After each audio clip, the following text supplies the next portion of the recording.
So I will shortly pass over to our hosts, but here's a short introduction. So Ben is originally from the UK and has taught internationally for the last 18 of his 20-year teaching career, including schools in Asia, Africa, Central America, and Europe. He has experience of examining and curriculum development in the global politics for the diploma, and has taught the course since 2015, as well as creating and curating the well-known Global IB website for teachers and students.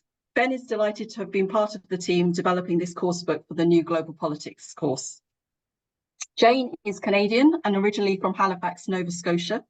She taught internationally in Taiwan, Hong Kong, Czech, Japan, Singapore, and is now teaching in Germany.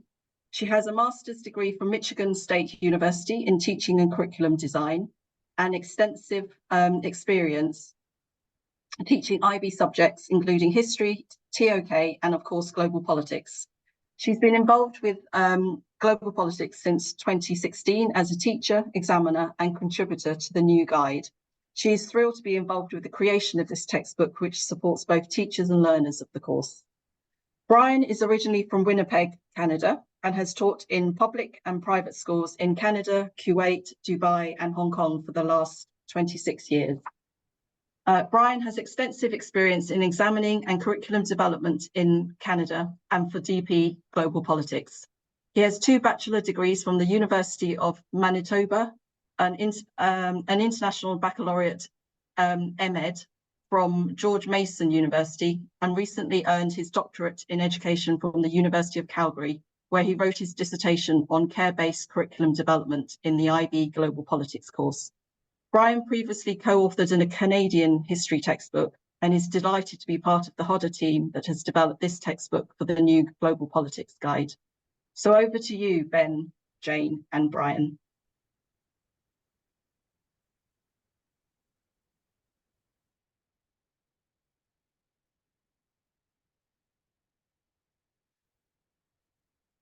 Okay, I think that's me. So I'm here just to talk a little bit about what changes you might see in the new global politics curriculum.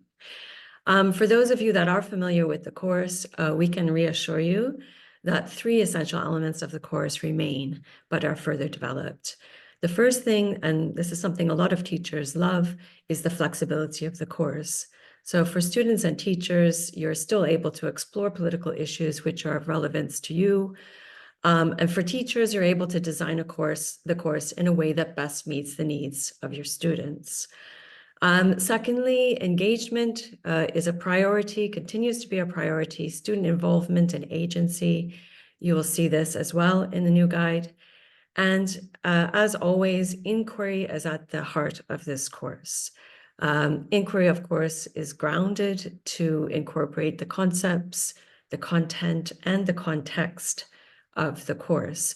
So our book explicitly explores how to approach these 3 essential elements of flexibility, engagement, and inquiry. One significant change you will notice with the new guide is the reduction of the key concepts from 16 previously to now a much more manageable 4. So the 4 key concepts focused on in this new guide are power, sovereignty, legitimacy, and interdependence. The other old key concepts, of course, still have relevance, and you may see them here and there in our textbook, but the focus will be on these 4 main key concepts. The book can be used to support planning and teaching using different approaches. So some teachers who teach this course like to jump straight into the heart of it. So they want to, you could, for example, jump right into a thematic study. So for example, rights and justice. And as you make your way through the thematic study, then you could integrate the content of the core unit as appropriate and relevant. From there, you move on to the other thematic studies. And of course, over the course of the 2 years or year, however long you teach it, the core unit would be covered, the essentials of the core unit. A second and very popular approach is, of course, to teach the course sequentially. So you start by teaching the core unit and then move on from one thematic study to the next. This is very popular, particularly with new teachers to the subject. And our book definitely supports also that kind of approach to learning. The third approach that you could take in designing a course would be to start with a real-world case study of a political issue and inquiry, and integrate the content of the core unit thematic studies as they are relevant to the case study that you're exploring. This tends to be something that more experienced teachers of global politics are comfortable with. Regardless of what approach to teaching and planning this course, of the course you take, the new guide and our textbook are designed to support any approach you want to take to structuring the course. Could I turn the next slide, please? As you can see, the core unit of our textbook is divided into 6 chapters, which match the structure outlined in the new guide. Framing global politics is one area. The key concepts of power, sovereignty, legitimacy, and interdependence are all separate chapters. And we have taken special care to design this book where every aspect of the prescribed content of the guide is covered. There are many other elements and features of this book which will make teaching and learning or support teaching and learning, but they will be explored later in the webinar. Next slide, please. In our book, we have also divided the thematic studies into chapters which directly link to the requirements of the syllabus and provide the best foundation for inquiry-based learning. So they are contested meanings, interactions, nature, practice, and study, and finally, debates. Now, Brian will give you an overview of changes to the assessment model and how this is supported by our book.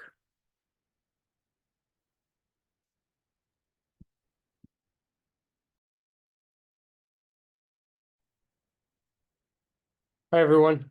Sorry, I was just trying to unmute myself and make sure that you can all hear me. Yeah. So just to talk a little bit about the assessment model.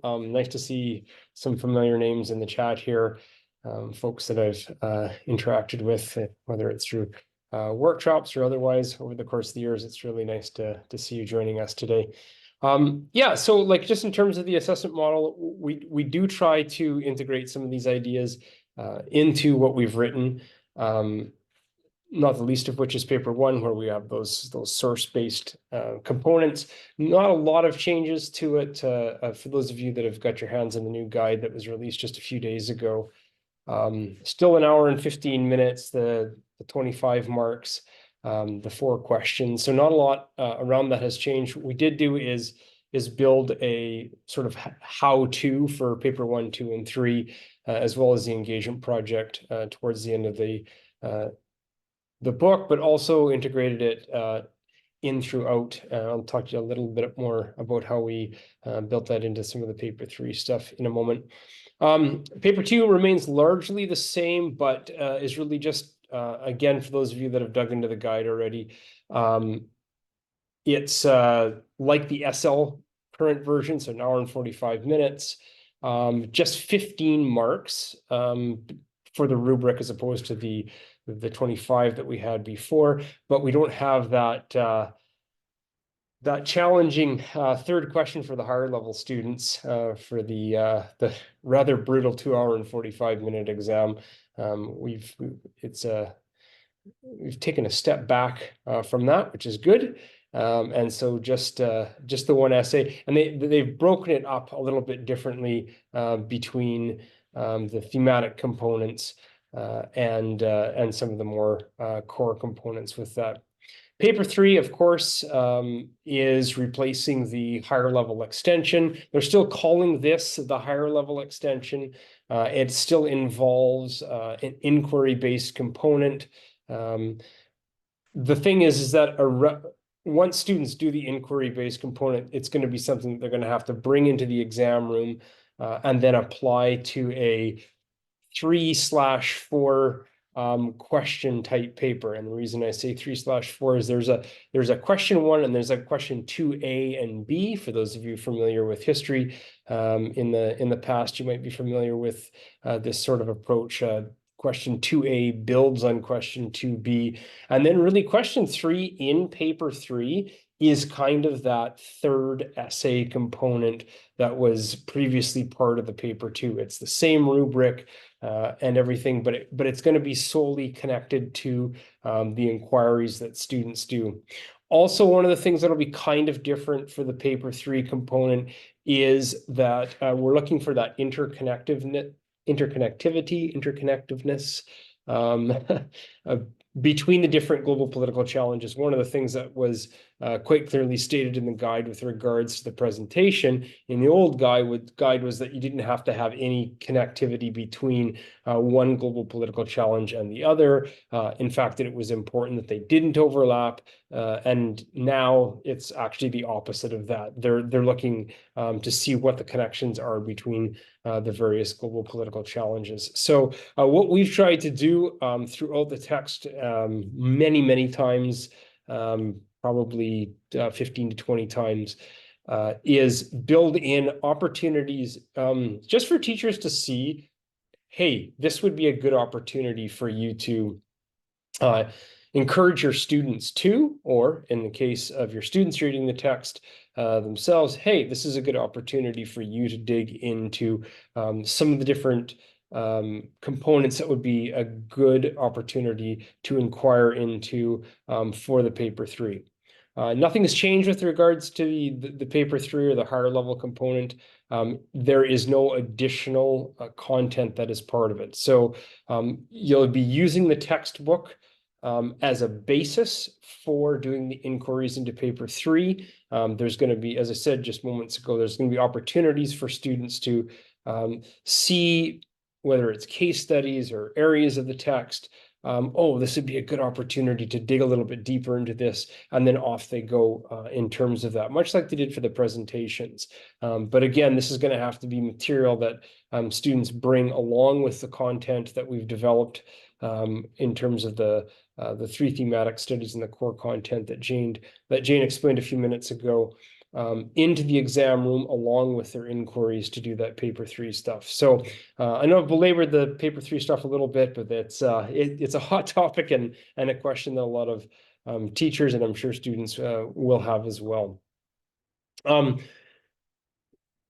In terms of the political engagement project, it used to be called the PEA, or the political engagement activity. They've now reframed it as the engagement project.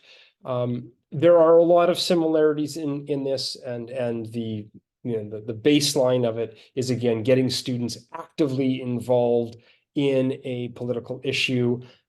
Interviews have been a valuable way for students to do that. Of course, we want students to stretch themselves beyond the sort of what is becoming now the classic interviews from a couple of different perspectives, but it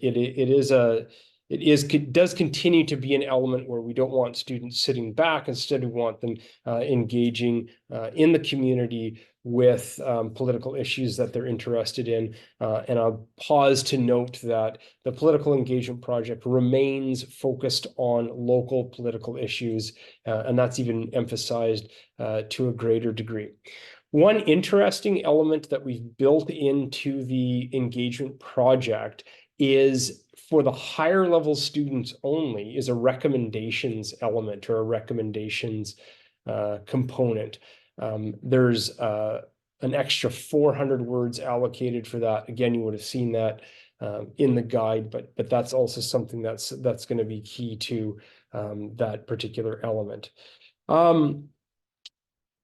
In terms of the 4 chapters that we're offering support for within the text, as I mentioned, guidance for paper 1, 2, and 3, as well as the engagement project.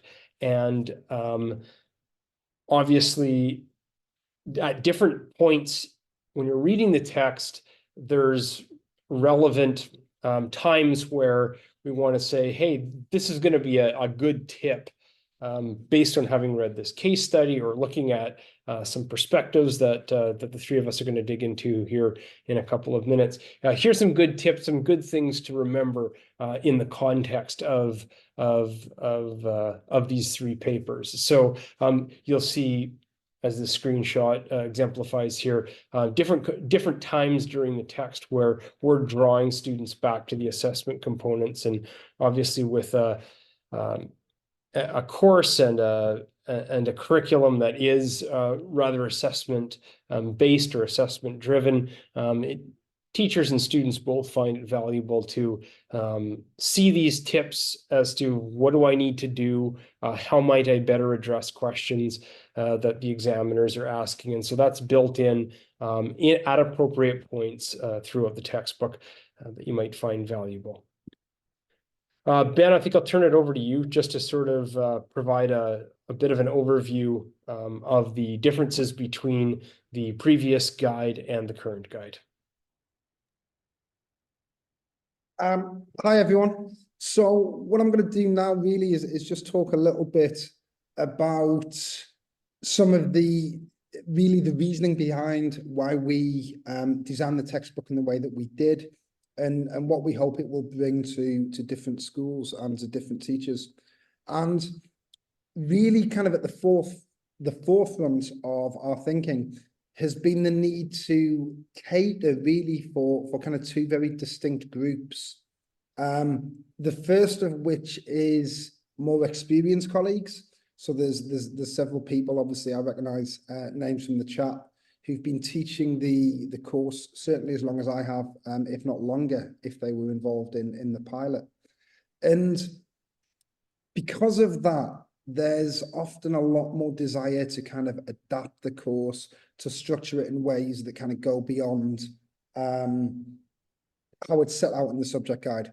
And we're pretty confident that what we've managed to do is create a book that has that kind of flexibility for you to take content from various places, to effectively cut and paste it and to reorganize and to use it to build a syllabus that kind of fits your own local context and school context. In terms of kind of content coverage for students as well, we found it really, really important to make sure that there's sufficient depth of content, of things like theories, prescribed content, so that it's not done just on a superficial level. A lot of us, certainly myself included, use the Pearson Essentials book at the moment, which is great in terms of providing key definitions and providing that sort of base level knowledge. And what we've done with this really is kind of go beyond that. And we've gone into enough depth that it can really be used by students to prepare for meaningful discussion in class, and to do that kind of necessary extra reading. With that in mind, the other group that we've really tried to accommodate is teachers who are new to the course, and particularly different teachers. Sorry, I've just noticed a little flash up that says confirm my speaking language, and it's suggesting that I'm speaking Arabic. Apologies, I do have a little bit of an accent, but I will do my best to keep it clear. What we're trying to do is create a textbook that will be useful for teachers who are coming new to the course. So a lot of us, for example, have taught subjects like history, have found out that we're teaching global politics at fairly short notice. So the textbook provides a depth and a depth of content and of theory that is accessible for both teachers who are new to the course as well as subjects. And that means that the textbook can also be used in a very sort of linear fashion, in a sequential way that follows the content in the subject guide and is kind of taught step by step. So the kind of guiding principle there is that the book, as well as being very adaptable, can also be used in a kind of pick up and go fashion. With that said, we've aimed at both groups. We're pretty confident that we've achieved it and that we're kind of hitting everything in between. Brian, I think you're controlling it. If we can go on to the next slide. While it can be used sequentially and while it can be adapted, what we wanted to do was really kind of highlight some of the key features that we've included in the textbook. These include things like key terms, which are defined throughout the book. We've included as many opportunities for both discussion and reflection as possible. And the reason why we've put that as discussion and reflection is obviously in most classrooms, those two processes are kind of very interlinked and combined, but they can be done individually, they can be done outside of the classroom, as well as taking place, you know, as part of your lessons. We have also made a big effort to make reference to relevant theorists. Certainly in my own experience, a lot of the time over the past 7 or 8 years, I found that students will name a theory. So they will talk about somebody like John Mearsheimer or Johann Galtung, for example, but they don't actually know very much about that person. They don't know kind of where they're coming from. They don't know their background. They don't know what context in which they develop their ideas and their theories. So what we've tried to do is kind of include those opportunities throughout the book. And that provides an option really for students to kind of go off and explore that in a little bit more detail. In a moment or two, I think Brian is going to talk about multiple perspectives, but we've found that to be really, really important and something that, again, we've tried to embed throughout the book. Obviously, because it's a DP textbook, we've tried to make appropriate links to TOK and the extended essay. The other thing that is really important is that we've tried to flag up relevant case studies. Up on the screen now, you can see an example of the reflection or the question opportunities, the activities that we're providing for students. And one of the things that I think is really kind of worth flagging up is while we provide suggestions for students, so in this case, the statue in the harbour of the slave trader in Bristol from the United Kingdom, these are quite specific examples, but the model of the activity, the structure of the activity can be adapted again to kind of fit your own local and school context and the interests of both yourself and your students. On the next slide, this shows an example of the key terms. These are kind of included throughout the book. And this is useful because a lot of the time, particularly with students who are not native English speakers, or simply by virtue of the fact that, you know, a lot of these students are 16, they're coming to this level of learning for the first time. We want to include these, and these can be used by students to kind of refer back to stuff, and obviously made use of by teachers, both inside and outside of the classroom. On the next slide, this is an example of the review questions. So Jane has talked a little bit about how the course and how the textbook is structured. So we have the core topics, we have the thematic studies, and each of those thematic studies is divided into 4 chapters. The core topics obviously divided into 6 chapters following the subject guide. But at the end, we've included these opportunities for review questions.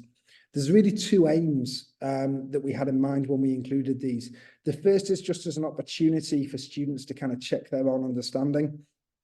And the idea being that if they struggle with these questions, they may want to go back and revisit some of the content. But the second thing is they actually provide really, really good prompts and opportunities for kind of classroom discussions and things that students can use as essentially a springboard for inquiry, if you like. On the next slide. This is an example, again, quite simple, of a possibility of a topic that can be developed for the extended essay. One thing that we haven't tried to do is essentially produce a guide to writing your extended essay in global politics. That will be a subject for another book. But it is a good starting point. And again, always this reminder to go away, to talk and check in with the student supervisor. Okay, this isn't really meant to be a replacement for that. The TOK boxes were actually written in collaboration with John, and I'm afraid, embarrassingly, I've forgotten his surname, who is an experienced TOK teacher and examiner. And the idea is that we want to include those kind of TOK boxes to help students make links within the wider diploma program. So this isn't just a textbook that, you know, stays in the box of global politics as a subject and doesn't move beyond it. Like all kind of diploma subjects, we want students to be making those links, and we want students to be able to take what they're learning in TOK and actually apply it and use it in global politics. The next one, these again, very similar to the activities. These are simple discussion points. These can be used as either the basis for a class discussion or a class debate, but they can also be used really as a springboard for inquiry. This is something that students can take, they can develop, and they can kind of move on from, as well as using it again as the basis for kind of pre-reading and assigning different sources and different readings based on these prompts. This last one that I'll talk about before kind of handing on, these are the key theorist boxes that we referred to. This example, we've used John Mearsheimer. This comes from I believe the section on theory where we discuss realism. But what we've also tried to do is actually provide a little bit of context, really to kind of Mearsheimer the person and what influences his views. So, for example, you'll notice on the bottom that we've said he's attracted controversy, particularly in recent years with his kind of analysis of NATO's role, NATO expansion, and the Russian invasion of Ukraine, and so on. And again, we're not saying any of this in a he is right, he is wrong kind of way. That's really for the students to figure out and engage with themselves. But we want to include that because, again, it forms a springboard for kind of reflection and for inquiry. And the activity on the bottom takes those kind of key theory boxes and attempts to get students to do something with it. So throughout the book, as far as possible, we're really giving students opportunities to actually do something, to produce something, and to engage with the material as it's presented. Thanks, Ben. And I think just building on that is this idea of perspective taking. So really core to certainly questions 2 and 4, well, questions 2, 3, and 4, frankly, in paper 1, and then throughout paper 2, and again in paper 3, as well as components of the engagement project, is this notion of perspective taking. And so when we were talking about like what kind of textbook do we want to build, as Ben was saying, we wanted to build something that had sort of a degree of depth of understanding with regards to global political theory, global political content, but also at the same time be able to build in this idea of perspective taking, how students can look at a particular issue from one perspective and also look at it from another perspective, but also the importance of taking a stand, putting their sort of foot on the ground and saying, hey, this is where I stand on this particular issue. And so, well, we don't do that in the context of the textbook so much because that's not our role. Our role is largely to offer these different perspectives on things, as Ben was alluding to. It's this idea that perspective taking and looking at different ways to analyze and investigate various political issues is really core to the course. And so when we thought about theoretical perspectives and some of these and the role that theory plays when we're thinking about why do things happen the way they do, what might help students, help us as educators explain why things are happening. So that was sort of the key theorists and theory component of the course.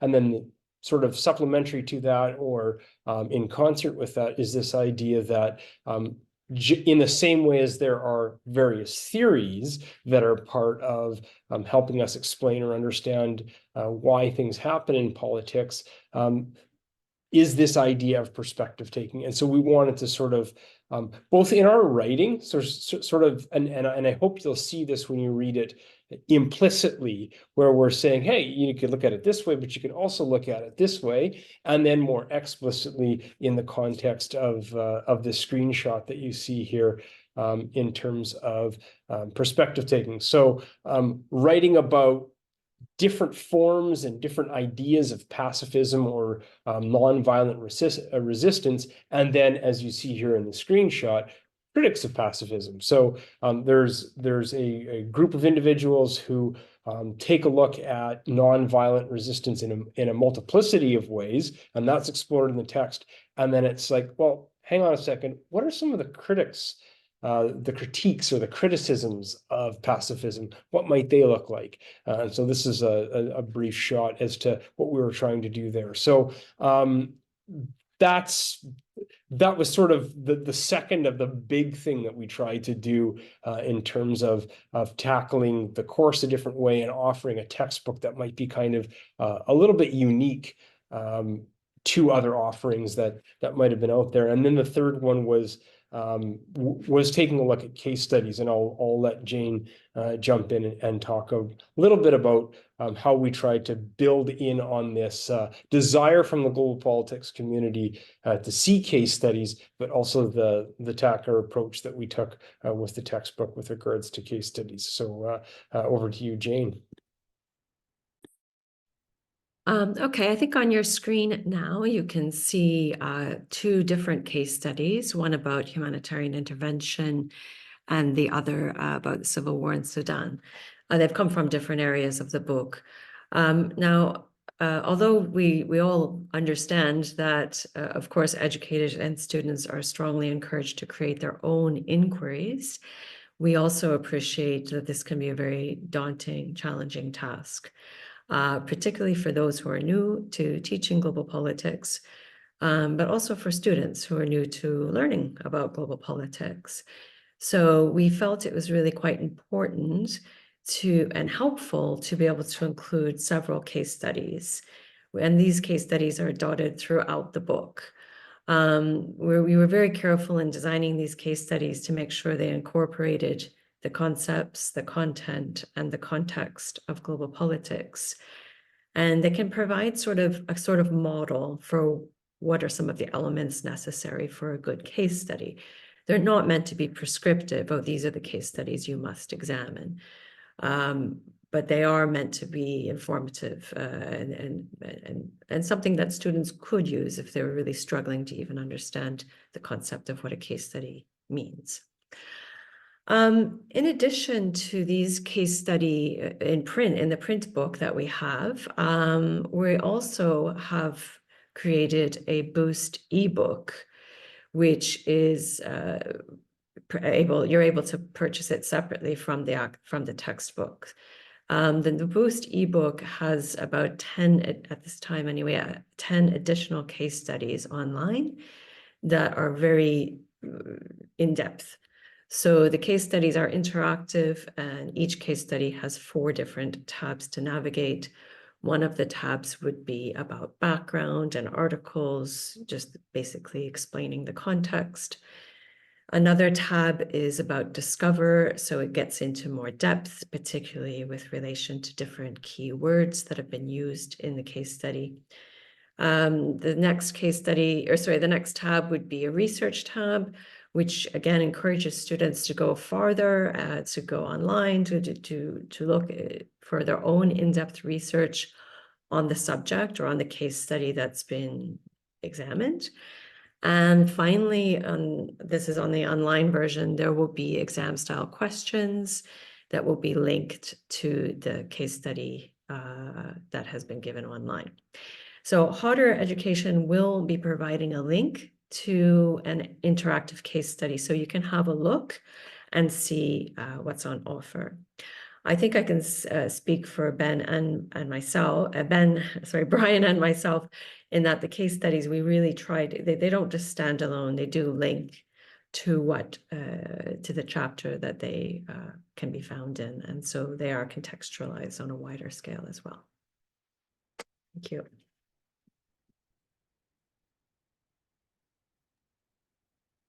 Thank you very much, Jane, Brian, and Ben. Please enter any questions you have to pick the brains of our 3 experts. There is one question already, so if you're set, I will read it out to you. So somebody has said, so Ponley has said, the theory, practice and perspectives in global politics is expanding. My concern is, how do we help students notice biases in global politics theories and practice to ensure aspects of diversity that makes global politics actually global? So beyond just emphasising the need to choose local case study examples. That's a big one to jump into. I'll start with that simply because I was involved in the theory chapter. I think one of the big things that we've tried to do with the coverage of theories is to offer a coverage of critical theories that goes beyond what has perhaps been the case up to now in the teaching of the course, certainly in my experience. So, for example, you know, we look at we address realism, we address liberalism, kind of all of the big stuff. But rather than just talking about critical theories exist and they are critical of the other theories, we've really tried to kind of use critical theories and to show students and to inspire students to explore the way in which these theories have kind of reacted to each other and have continued to evolve. So kind of the interplay of these theories throughout time. The other thing that I think is maybe worth flagging up when you talk about aspects of diversity, which I think is important, is, for example, when we've looked at some of the key concepts, also the associated concepts for each thematic study. So, for example, in development, as in the last course, there was also a discussion of what is development, how do we measure it? But we've also really tried to go beyond that and say it's not just about growth. And rather than saying it's not just about growth, we've tried to look explicitly at, well, what are alternatives to growth? So we've included references, for example, to degrowth theory and decoupling and this sort of thing. Yeah, and I think I'd just add to it. I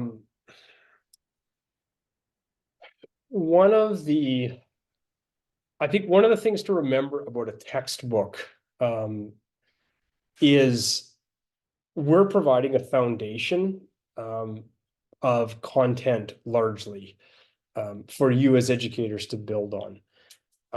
I think one of the things that is very much a part of the guide is there is this set of prescribed content that the IB is looking for teachers to cover. And a large part of our role is trying to, well, explicitly part of our role was to meet every single one of those prescribed pieces of content. And that's why we have that in cooperation with the IB logo on top of our textbook, because we've had our textbook reviewed by the IB saying, yes, we give them sort of the stamp of approval. They've covered all of those different pieces of content. And so as much as we have tried to explore all of those different perspectives, there is a cap on it, and there's only so far that we can go with it. And so one of the things I think that is important to keep in mind is that textbooks are starting points, and I think they're valuable starting points. They provide a very good foundation or framework from which to engage your students from with regards to looking at things from different perspectives or building on theory that goes beyond just saying, oh, you can look at things locally. That being said, we did try our best to try to look at things from, as Ben was saying, quite a broad range of possibilities and perspectives. And you saw that one particular example there where we dig quite deeply into pacifism. One of the things, one of the areas that I wrote around was this idea of greed versus grievance as a cause of conflict. But that was just, again, one of those perspective taking components, and talked about the nuance of that and how it could possibly be much, much more than that, and that it wasn't just limited to greed versus grievance. And then our editors were like, yes, but you got to stop explaining all of these different things because we've got to keep this under 1,000 pages. And like we could have gone on forever is sort of the point that I'm trying to make with many of these different perspectives. But we did try to offer, like I said, platforms or stages from which for you to sort of build upon and for students to build upon and inquire into beyond those sort of initial explanations of some of these different perspectives. So I hope that helps answer the question a little bit. Maybe we go to another question.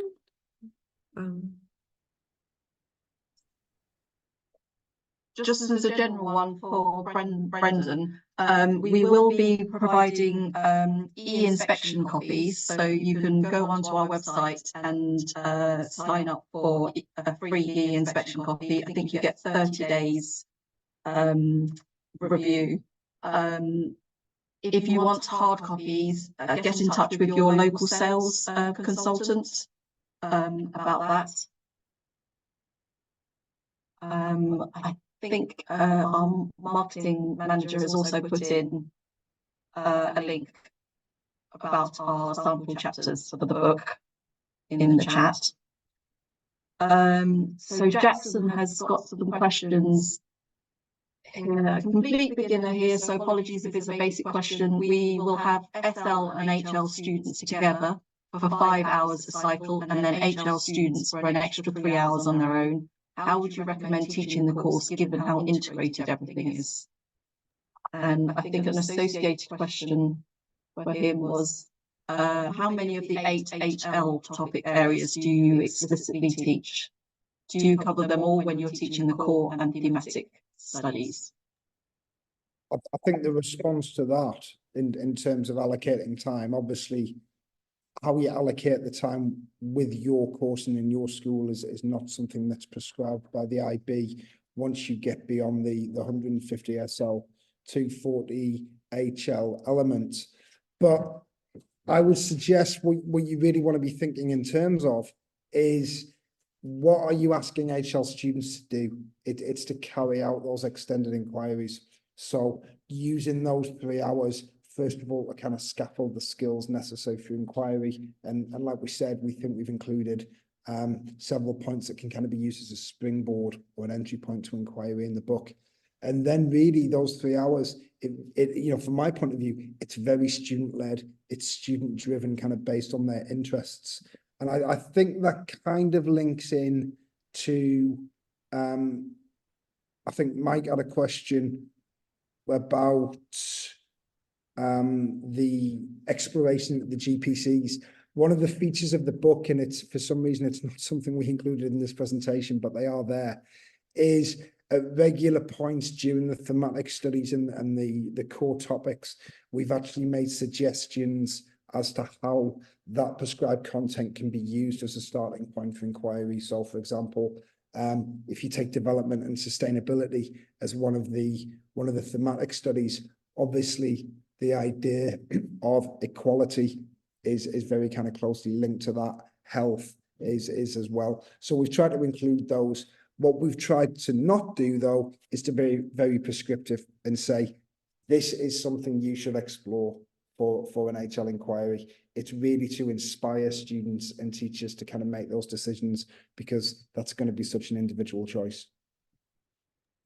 Yeah, I think also to add on to that, Ben, like just with regards to the question in terms of the global political challenges, it is a different way of doing it this time around. So if you're used to the presentations and the singular focus on poverty or environment or borders or identity, that paper 3 is looking for students to be able to incorporate multiple components of those global political challenges, which are now have moved from 6 to 8. So in terms of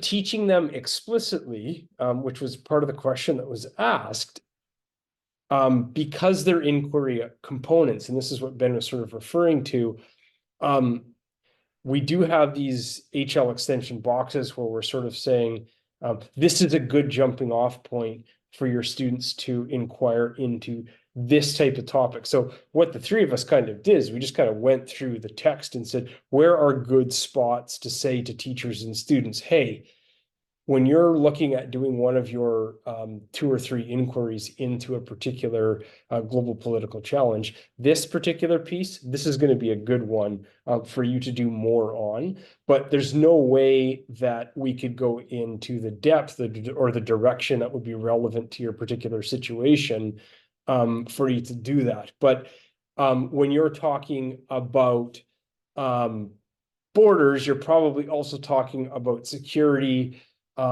When you're talking about poverty, you're likely also talking about equality. And so some of our descriptions of the prompts related to the HL extension components, we're talking about 2, sometimes 3 different global political challenges. And again, that's different from what the IB was asking for in the old guide and what we have tried to do in the context of the new guide.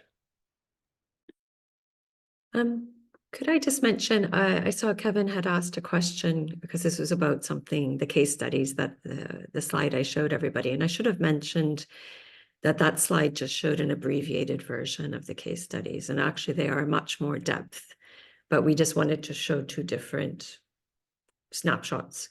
And so if you do see the book, the case studies are quite very much in depth. And again, we're not being prescriptive, but we have tried to examine them. So I just wanted to have a little disclaimer there that maybe the slide might have given you the impression that the case study is just a paragraph or 2, but actually they all tend to be quite detailed. And again, just to build on what Jane said too, like I think the case studies are things, as Jane just said, that you can build on. But they're also examples of how you might use a case study in the context of the content that we've written about. I know that previous textbooks may have had case study examples about Syria, and that may not have been as relevant 4 or 5 years into the course. But what we're hoping is, as Jane just said, like with the depth of case study that we've demonstrated, to be able to say to you or your students, hey, this is the kind of degree or depth that you might want to go into when taking a look at a case study. So I think Sosham was having problems with her audio. So it's asked one of us to do the questions. So there is one question which says, you mentioned that the book has connections with the assessments like debates and questions that could be useful for paper 2 critical thinking and discussion skills. Does the book have any specific useful resources or activities to work on the development of paper 1, more specific skills such as compare and contrast, or specific resources into developing skills for the engagement activity, for example? I've read the question. Does someone else want to answer it? Well, certainly the perspective taking is one of the ways that you can build those skills for that question 3 on paper 1.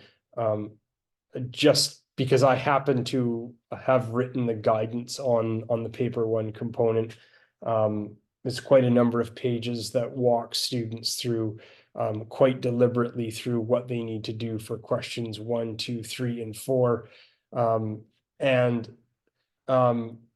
We have sample questions related to essay type questions that would fit for paper 1 question 4. Obviously the perspective taking stuff.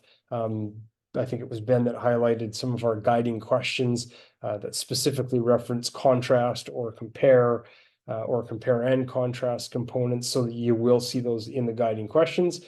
Question 1 in paper 4 is very much a comprehension question, so a describe type question, and you'll see lots of those within the context of the guiding questions as well, that are part of those end of chapter questions or discussion questions. So you will see them throughout the text in a variety of different contexts for those, but also quite a robust section. I like to think at the end with regards to teaching your students how to write a paper one. Honestly, at the end of the day, there's many opportunities with just an article from a local or more international news source that we can use as teachers in our classrooms to help students access questions 1 and 2, which are fairly basic comprehension type style of questions, and then any 2 particular articles that might contrast or offer opportunities to compare on the topic of the day are ideal. So what we're again trying to do is try to provide a couple of examples of what a foundation for those sorts of things will look like. But obviously, as global political issues and conflicts and human rights issues develop and degrade, there will be opportunities to do that. So hopefully we've provided an adequate foundation to help you build on those in your classrooms.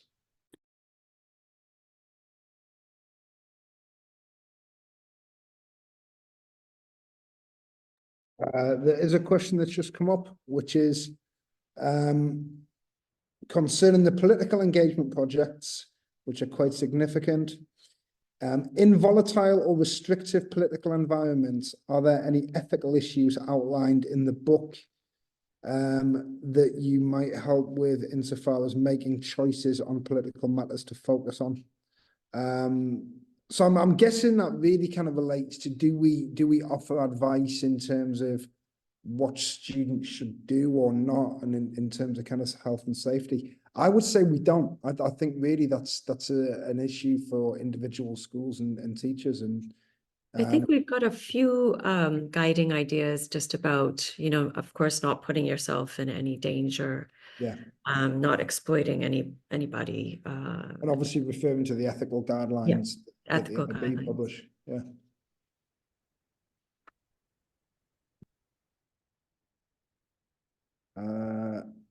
Any other questions that I'm looking for? Is the text fit for Cambridge IGCSE?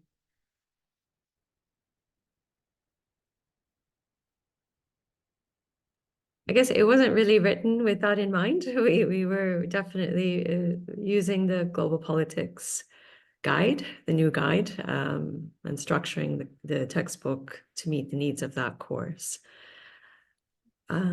So I don't think we could answer that question. It might be a valuable resource to have to dip into, but obviously it wasn't written for that purpose.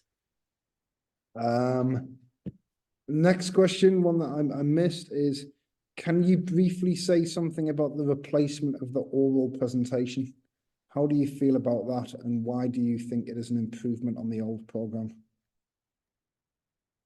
Well, that's a hot potato of the night, isn't it? Or day, wherever you're zooming in from.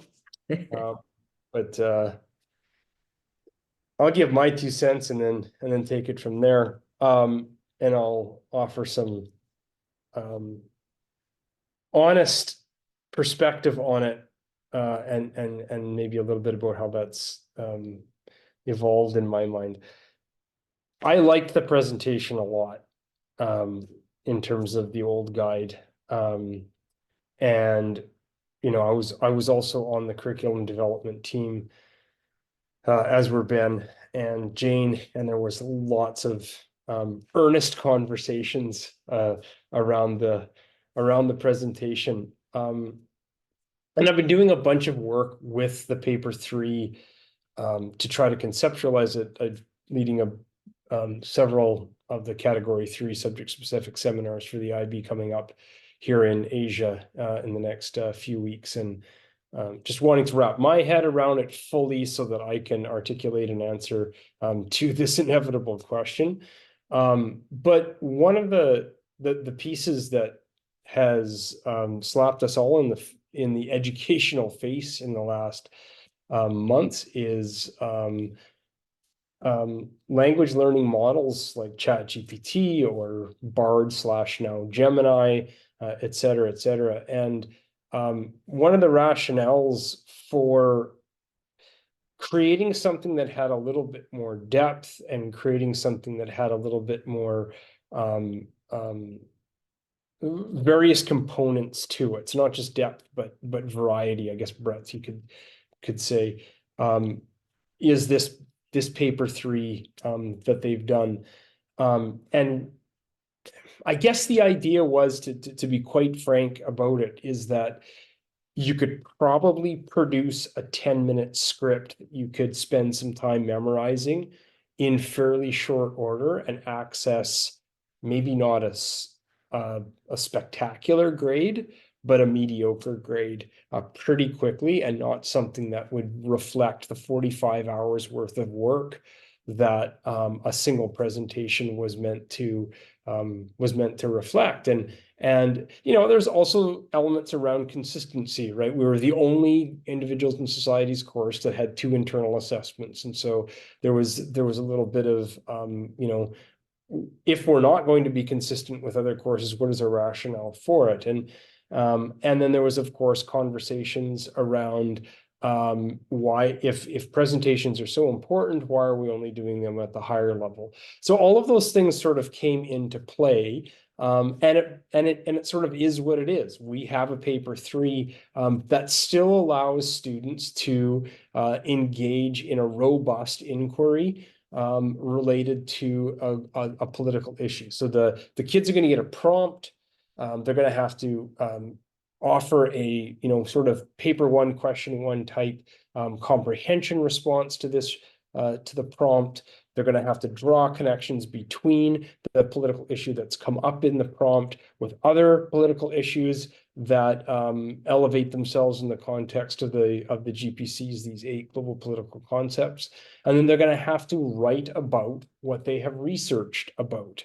And that means they're going to have to come into an exam room really knowing very, very well in depth these inquiries that they've gone into. And of course, we can debate, you know, whether or not memorizing stuff for the purposes of exam rooms has value or not. But the reality is that that's what we're faced with, and that's what we have as a curriculum development team moved towards, and decided that this was the best option that was available. So at the end of the day, we're authors of a textbook that are trying to help meet your needs to prepare your students. And what all of your students will need to know is that they are going to be expected to draw on all of the prescribed content from the core unit, sovereignty, legitimacy, power, and interdependence, as well as the 3 thematic units, in order to respond to questions that are part of paper 3.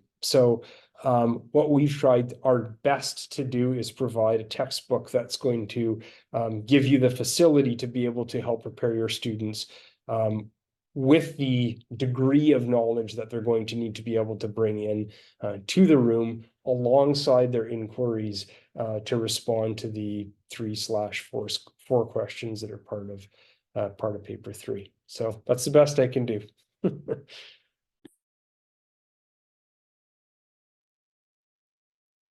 Am I still echoing? I'm very, very sorry if I am still echoing, but No echoes at all, Soshan. No echoes at all. echoes. Oh, okay, it's fine now. We're at time, so I wanted to say thank you very much to our speakers for their time and insights. Thank you, Ben, Jane, and Brian.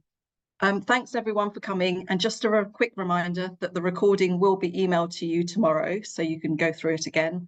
I've also posted in the chat the survey link, and we would really appreciate it if you could take the time to give us your feedback as well.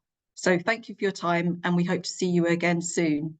If you have any other questions, send us an email, and we can point you in the right direction for e-inspection copies, etc. Thank you.